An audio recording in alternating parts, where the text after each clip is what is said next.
من الان فقط اینو نشون دادم گفتم اینو میخوام. تو رستورانش حالم بد میشد. میخوری بربری. خب برای عکس من تو گوگل خیلی سرچ کردم ببینم که بهترین کباب ترکی استانبول کجاست. دیدم که بهترین کباب ترکی اینجا. HD اسکندر کباب. حالا نمیدونم HD چیه، میتونست 4K باشه، میتونست 8K باشه، ولی هم متأسفانه HDه. اومدیم اینجا بریم با هم دیگه تست کنیم. من یه بار اومدم اینجا خیلی غذاش خوشمزه است، ولی این سری با هم دیگه بریم با هم دیگه تست کنیم. یه سری از غذاهاش هم سفارش بدیم ببینیم چه مزه‌ایه. با ما همراه باشید.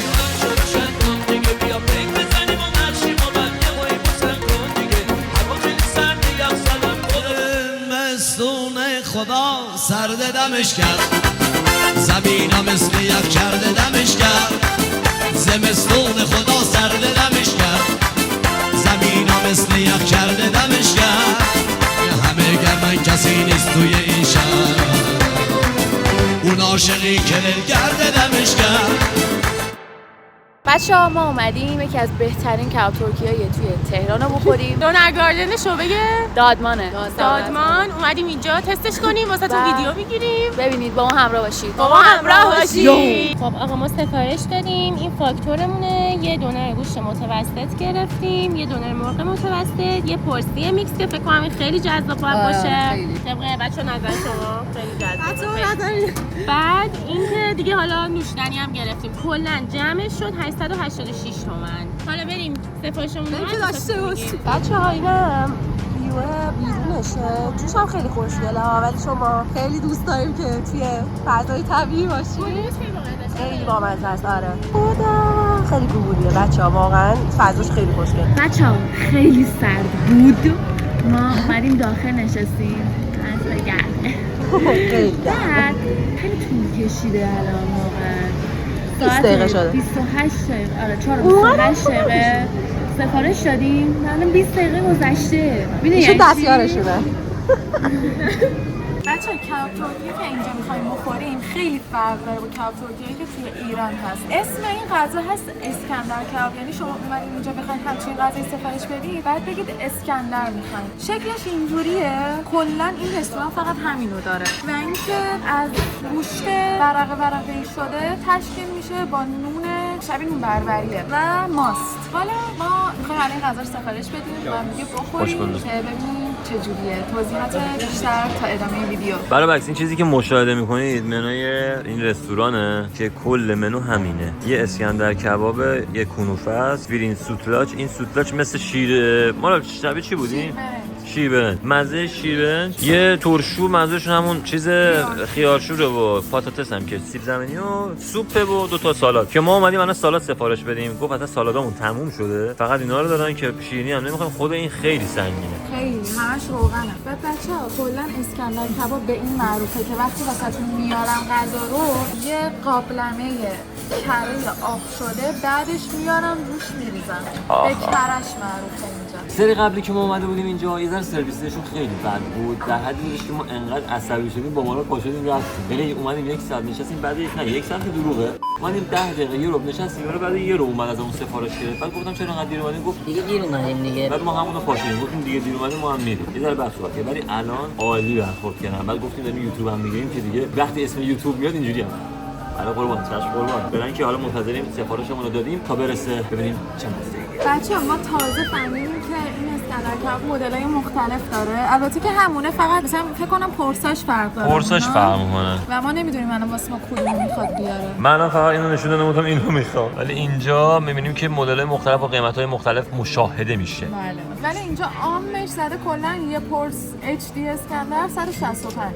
شاید مثلا 4Kش قیمتش فرق. بچه‌ها چون تو ایران رفتن یه کبابی خوردن که شبیه ساندویچه، اینجا اصلا اون شکلی نیست. خیلی عجیبه. حالا می‌بینید تو ویدیو اینو بخوریم. اگه جا داشتین یه دونه کبابی دونری هم دارن که شبیه لقمه است. اگه رسیدیم میریم اونم یه دونه میگیریم، حالا تست ریز می‌کنیم. اگه نرسیدیم توی ویدیو دیگه حتما اینو میگیریم. آقا سفارش رسید. دقیقا منتش قرمی زدی رسید. اینا بنازم این دیگه چیه؟ این میکس است. آره بچه‌ها این پرسی است. این میکس است که گوش خیلی خوبه بچه‌ها. بعد اینم فکر کنم چیکن. آره دونر مرغ، اینم گوشته. بریم واسه تستشی. میخوایم الان دونر مرغش رو تست کنیم بچه‌ها. ها بچه راستی اینا مدیوم هست. ببینیم نه خدایی خدای خوشگله واقعا. با سس باشه اول از آها بچه یه چیزی هم بگم این توش یه سری سس‌های فلفلی داره که اگه بخواین حالا نمیریزن. خیلی خوبه. اینم مرغشه. واقعا رو ببینید. این خیلی خوشگله. این خیلی خوب بود. چقدر خوبه این. بافتش نرمه. اصلا مرغ چیزی نیست. باشه از اون بچه اینا اینم بخور. قیافش میگه خوبه. اینم خوبه. اینم خیلی خوبه. گوشش میاد. با سس خیلی بیشتر هستم. سس فلفلی.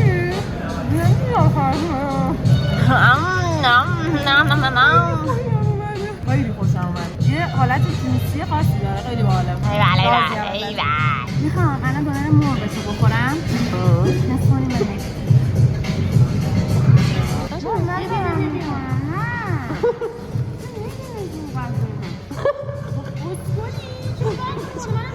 این دعواتون هم باید حسرتون بیشتر باشه بخوره. خیلی خوب بود ولی من با گوشش بیشتر حال کردم. من میخوام اینو تست کنم بچه‌ها. من میخوام اینو تست کنم. من میخوام اینو چی؟ ماما سیتا. به چه میخوره؟ قشنگ دارم گوشت میخورم. میخوری؟ خیلی حال میده. خیلی حال میده. خیلی حال میده.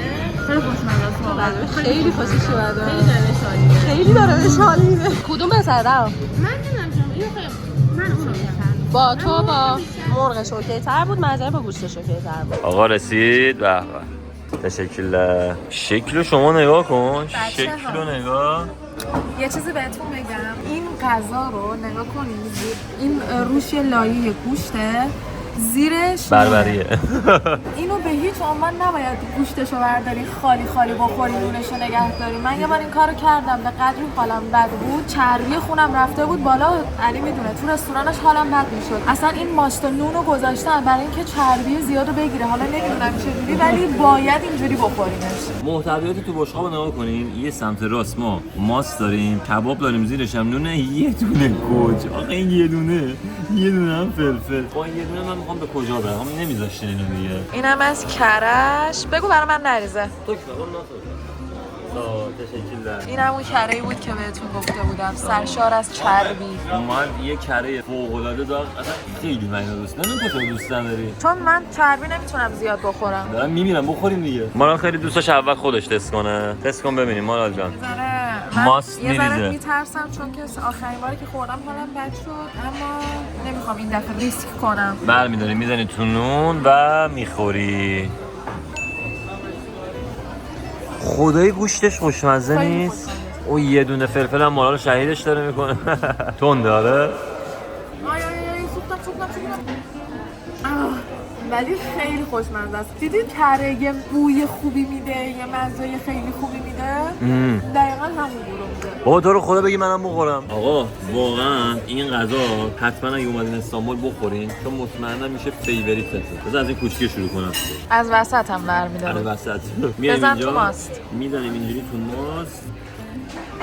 خدا لعنتتون چقدر خوشمزه است. خیلی خوشمزه است. نونش زیرش هم مزه‌دار شده. انگار تو آبگوشت میمونه نونش. خب دیدین نون تریت می‌کنی تو آبگوشت چجوری میشه نرم میشه بعد مزه‌دار میشه. دقیقاً نونش که تو همون مایه‌است. اینم که روش می‌خوری اصلا انگار داری آبگوشت می‌خوری. به به. واقعا لذیذه. واقعا خیلی خوشمزه است. میشه جان این ماست بغلش اگه نباشه واقعا نمیتونی بخوری. نه اون مزه‌ای که فکر می‌کنی رو میگه. اصلا انگار این ترکیب رو باید با هم بخوری تا یه مزه خیلی دقیقاً عجیبی بده. یعنی اصلا اونو برمی‌داری می‌کنی تو ماست می‌خوری تازه مزه‌شو می‌فهمی. آقا برام سواله چرا باید گوشت رو اینقدر نازک ببرن؟ چون کباب ترکیه. خب برعکس تا اینجا کار دیدیم میزم که هیچی نداشته سس موس و هیچ خالی از سکنه از خانه خدا پاکتر. کلهم المجمع یه دونه دستمال آوردن یه چنگالی چاقو حالا نوشیدنمون هیچ چیز اضافی رو میز ما نداریم بریم بخوریم کامل همه رو تموم کنیم در نهایت ببینیم حالا قیمت کلیش هم چقدر شد بهتون اطلاع بدیم ما همراه باشیم. خب میریم برای تست برسی. خیلی تازه است واقعا. بذار نونشو بچشم. نونشو بربری.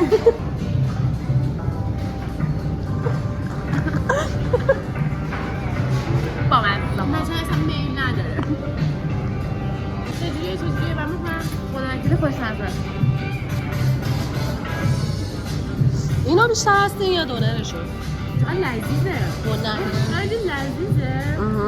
ولی خب اون ساندویچی طوره دیگه. بذار اینو ببینم. موهاش نرمه. اینم خیلی خوشمزه است. ولی مرغه اون هم مرغه هم گوشت. برای من اصلا یه چیز بهشتی بود. قشنگ مرغش خیلی نرمه و نمکیش خیلی خوبه. حتی واقعا خیلی خوبه. واقعا این 2 نفر رو میتونه سیر کنه. هر یه دونه دونه هم میتونید 2 نفر رو بخورید. حالا ما که واقعا 30 شدیم داریم می‌خوریم. باز مونده یادم. ولی نمکش واقعا خیلی خوبه. من نمک زیاد نمی‌خوام ولی واقعا نمکش خوبه. ببین یه تونه خیلی خاصی هم میده. حس می‌کنم کاری هم داره واقعا. آقا نونش خدایی به نونش از 10 در میدم. من از 10 به نونش 10 میدم. نونش خیلی اصلا خفن. میای بیشتر اینو میخوری. اینقدر خوبه. ببین بافت مرغش خیلی خوب بود واقعا. مرغشو الان خوردی؟ نظرته. الان ببین نظرش شبیه نظر منه شقایق اصولا. اینم یه چیزی بگم تو میکسش گوشتش خوشمزه تره. جدی من آره، تو سر آفرین می‌ذاره. راست میگه ولی تو این مرغش بهتره. آره نمیدونم حالا اون چه فکر کنم روغنی تره نه یا هم نه روغن‌تر نیست انگار یه جوری پخته شده قشنگ آبشو نگه داشته. آره آفرین راست میگه خیلی. لایک میدم من لایک میدم. از 10 به این چند میدی؟ به گوشت این از 10 8. منم 8 میدم چون حالت خوشگل داشت. آره ولی من به مرغش گوشت من- اون 9 میدم ولی به این 5 میدم. به دونر مرغ اون 9 میدم ولی. به نونر مرغش هم من 9 میدم. واقعا خیلی خوب. میخوام نوشا حواس کنم اذیتم کنید. تست نوشا. خب بریم براش دیگه. رها جان چه لقمه ای نسبت به نونه؟ نگاه کنید بچه ها این هالوپینو گوشتشه اینم مرغشه میخوام تستش کنم با سسا یه ذره کاهو بریزم اسم میکنم چیزی که داری ور میداری نسبت به نونت خیلی لقمه گنده تر آره دقیقاً بخور ببینم. چجوری بخورم راست میگه واقعا گنده میتونید فشار بده خوب بود اینقدر ذوق داری خیلی خوب بود نه؟ عالی بود. خب بچه‌ها میخوام به روش شیکموها براتون این کورس رو سوسی کنم. حالا مخلوط کن مهجبین جان. دستیارم. بعد به من میگه جادار آشغال دهن خودش نگاه دروازه است خوشتون من استالات عالیه. داریم اشعه بچه‌ها داریم قشنگ حمله میکنیم. هالوپینو خیلی مهمه. لقمه منو سس بده سس. واقعا هم پرملاته خیلی خوبه واقعا خوبه برای کلا پورسیاش هم اینجا بیا است به نظرم 2 نفر است واقعا خیلی زیاده پورسیش. بچه‌ها این شرایط میز ماست. بیفور و افتر. یه مرغش مزه عجیب خیلی خوبی داره. ولی من تندیش الان اومد زیر زبونم. تونیش ولی خیلی کمه ها اونقدر نیست. تندیش یه خورده به شیرینی میزنه. یعنی این چیلی‌های دیدی که یعنی تو شکر ریختن. نه اصل داره چیلی‌های فکر کنم. بچه‌ها اومدن برامون دستمال مرطوبم باز کردن که دستامونو تمیز کنیم. بچه حساب ما رو آوردم جمع حسابمون کلا شده 382 بود. به به. چقدر شده 382 تا؟ آره. 2 تا اسکنر و یه دونه آب و یه دونه کلا. خوب شد خیلی خوب شده. آره قیمتش خیلی خوب بود. خب برعکس اینم از اسکندر کباب ترکیه داخل استانبول که خیلی طرفدار داره خیلی دوستش دارن و یه غذای عجیب غریبیه ولی طعمش خیلی خوبه. دروغ نگم من نتونستم کامل بخورم چون که خیلی غذای سنگینیه خیلی زیاد بچه‌ها. آره خیلی چون کره و روغن و فلان خیلی زیاد داره. مارال هم تونست کامل بخوره ولی داشتنی اینجا آماده بود که همه غذای مارال رو بخوره. مرسی که تا اینجا ویدیو همراه ما بودید بچه‌ها. اگه دوست داشتید توی کامنت ها بگید چه غذایی رو دوست دارید دوباره بریم تست کنیم. تا ویدیو بعدی میبوسمتون فعلا خدافظ. چیلی بیا عدس میشه آینه خوشگل بود.